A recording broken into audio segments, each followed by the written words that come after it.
नमस्कार तथा ख्रिस्टीय अभिवादन। जय मसीह। म भूपेन्द्र प्रसाद आचार्य।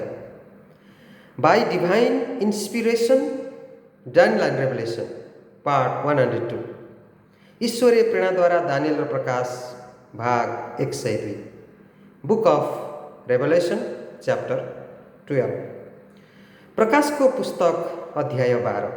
प्रकाशको पुस्तक अध्याय 12 में धार्मिक असहिष्णुताको विषयमा वर्णन गरिएको छ र आज पनि यही विषयलाई म निरन्तरता दिँदैछु। र आज प्रकाशको पुस्तक 12 अध्यायको अन्तिम भाग हुनेछ। यस कार्यक्रमलाई नियमित रूपमा हेर्नुहुने सबैलाई म स्वागत गर्दछु। यस कार्यक्रमलाई हेरेर टिक्का टिप्पणी गर्नुहुने सबैलाई हार्दिक धन्यवाद दिँदछु। यो कार्यक्रमलाई निरन्तर रूपमा हेर्दै रहनुहोस् र आत्मिक रूपमा जागृत हुनुहोस् भन्ने म निवेदन गर्दछु। यो कार्यक्रम नितान्त आत्मिक कार्यक्रम हो। यसले हाम्रो आत्मिक जीवनलाई टेवा दिँदछ। प्रभु येशू ख्रिस्टले भन्नुभएको छ, म छिट्टै आउँछु। उहाँले छिट्टै आउँछु भन्नुभएको कारणले गर्दाखेरि कतिखेर उहाँ आउनुहुन्छ हामीलाई थाहा छैन, तर उहाँले भन्नुभएको छ तिमीहरू तयार भएर बस।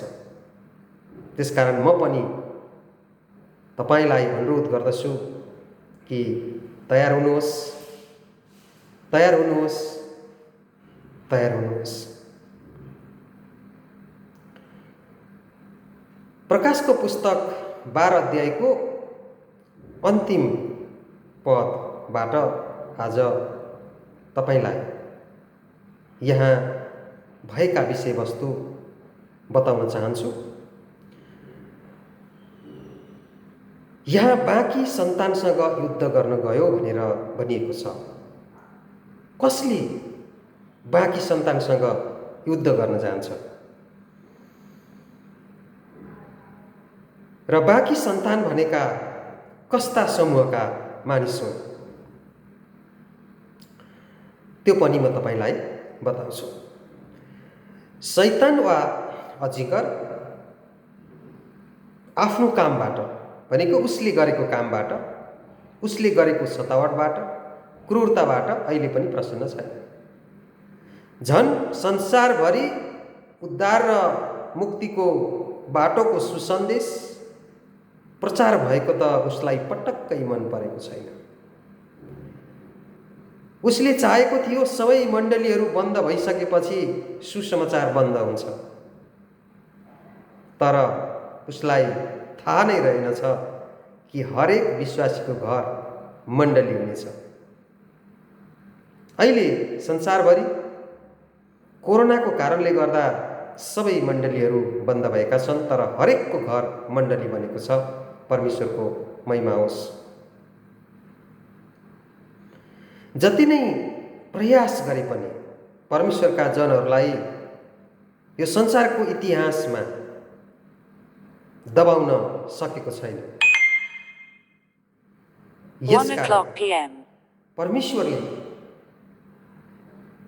आफ्ना सन्तानहरूलाई असाध्यै माया गर्नुभएको हुनाले उहाँले आफ्ना जनहरूको रक्षा गर्दै आउनुभएको छ। उहाँको आफ्नो वचन अर्थात् पवित्र शास्त्रलाई पनि उहाँले बचाउँदै सुरक्षा प्रदान गर्दै आइरहनु भएको छ। प्रभु येशू मसीहको अन्तिम पुस्ता जसले परमेश्वरको आज्ञाहरूलाई पूर्ण रूपमा पालन गर्दछन्, उहाँको पवित्र विश्राम दिन हप्ताको 7औं दिनलाई सम्झना गर्दै पालना गर्दछन्। यस दिनलाई पवित्र मान्दै उहाँको अर्थात् सृष्टिकर्ताको आराधना वा उपासना गर्दछन्। यसको विरोधमा एकपटक फेरि त्यो अजिङ्गर आफ्नो प्रतिनिधिद्वारा उठेर खडा हुनेछ। प्राचीन समयमा पनि उसले आफ्ना प्रतिनिधिहरूद्वारा परमेश्वरका मानिसहरूलाई सताएको थियो, मारेको थियो। र अब यो संसारको अन्तको समय भएको उसलाई थाहा छ, उसको अल्प समय थाहा छ। त्यस कारणले गर्दा ऊ एकचोटि फेरि उठेको छ, खडा भएको छ। के गर्नको निम्ति? परमेश्वरका भक्तहरूलाई, आज्ञा पालन गर्नेहरूलाई, ख्रीष्टमाथि विश्वास गर्नेहरूलाई अन्तिम चरणको सतवाट दिनको लागि उठेर खडा भइरहेको छ। सबै मसीह जगत परमेश्वरको 10 आज्ञालाई स्वीकार त गर्दछ, तर सम्पूर्ण जगतले परमेश्वरको 10 आज्ञा पूर्ण रूपमा पालन गरेका छैनन्। एक समूहले परमेश्वरको वचन अनुसार हप्ताको 7औं दिन पवित्र विश्राम दिनलाई पवित्र मान्न वा पालन गर्न र त्यस दिन परमेश्वरको आराधना गर्न स्वीकार गर्दछन् भने अर्को समूहका इसाई मानिसहरू हप्ताको पहिलो दिन जो मानिसद्वारा स्थापित गरिएको नक्कली विश्राम दिनलाई पवित्र मानेका छन्। हप्ताको 7औं दिन विश्राम दिन सृष्टिकर्ता परमेश्वरले सृष्टिमा नै स्थापना गर्नुभएको थियो र हप्ताको पहिलो दिन नक्कली विश्राम दिन पापको मानिस अर्थात् पोपतन्त्रले उसको चिन्हको रूपमा स्थापना गरेको हो। आइतबार वा हप्ताको पहिलो दिन पवित्र मान्नु भनेको पोपतन्त्रलाई मजाले हृदयदेखि स्वीकार गर्नु हो। आज अधिकांश संसारका मानिसहरू यही हप्ताको पहिलो दिनलाई स्वीकार गरेर पोपतन्त्रको अख्तियारीलाई मान्यता दिइरहेका छन्। यो कार्यद्वारा मानिसहरूले परमेश्वरको विद्रोह गरिराखेका छन्। अन्तको समयमा यही पोपतन्त्रलाई शैतानले गजबले चलाएर परमेश्वरका आज्ञाकारी मानिसहरूको विरुद्धमा अन्तिम लडाईँ गर्ने तयारी गरिराखेको छ र यसको विषयमा 14 अध्यायमा पनि हामीले विस्तृत रूपमा विचार विमर्श, छलफल, चिन्तन मनन गर्ने नै छौँ। मैले तपाईँलाई सुरुमै भनेको थिएँ, बाँकी सन्तान भनेका कस्ता मानिसहरू हुन्। बाँकी सन्तान भनेर त्यस्ता मानिस वा समूहलाई बुझाउँछ जसले परमेश्वरको सबै आज्ञाहरूलाई पालना गर्दछन् र चौथो आज्ञा जसले सृष्टिकर्तालाई देखाउँदछ। विश्राम दिन पालन गर्नको निम्ति परमेश्वरले आह्वान गर्नुभएको त्यो विश्राम दिन पालन गर्दै सृष्टिकर्ताको आराधना गर्ने मानिसहरूको समूह या झुण्डलाई नै बाँकी सन्तान भनिएको छ।